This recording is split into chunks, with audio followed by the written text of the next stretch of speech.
Yan. Good afternoon mga paps. So may siyam ulit tayo na carb na tinutono, pero yung pito nito may-ari na.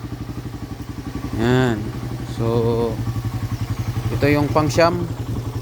Pinipino na lang natin yung minor. Yan.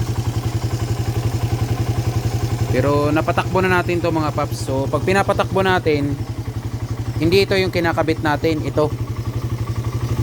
Kasi itong cable na to, ito yung nakakabit sa throttle natin.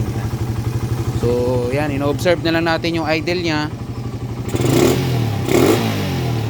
Ito kasi mga paps, pagka unang andar nito, kailangan to warm up at least man lang 30 seconds to 1 minute para yung minor nya makita nyo talaga.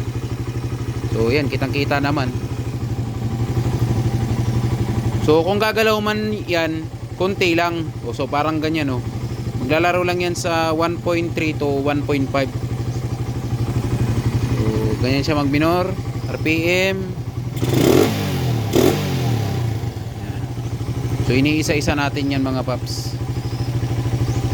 So yun. Yung pito nito may-ari na, so dalawa na lang available natin. Pero marami naman tayong stocks, kaya PM lang kayo mga paps. So yan, pagka pinupush start siya, so sa umaga, pagka malamig yung makina, cold start. So ito kasi sira na yung panel natin, baha kasi itong motor natin eh. So ganyan, pag push start lang, huwag nyo na lagyan ng throttle para hindi malunod. Yan. Ganyan, tapos warm up at least man lang 1 minute bago tayo patakbo. So ganun lang yung mga paps. At itong carb natin, pamalit to dun sa, kung halimbawa sira yung stock mo na karburador, yung original mo na karburador, kung sira na yun, ito lang yung the best na pamalit pang daily use. So ito pang daily use lang to mga paps, hindi ito pang racing.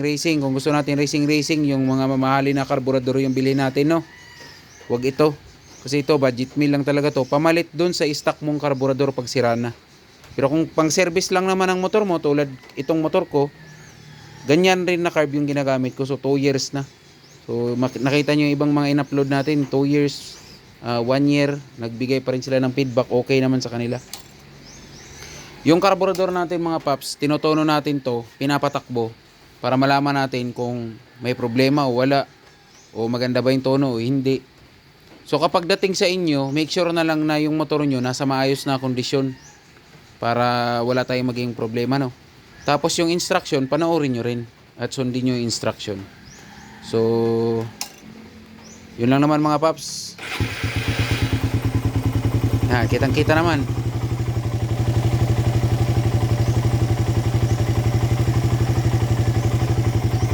So ganun mga paps, at ride safe.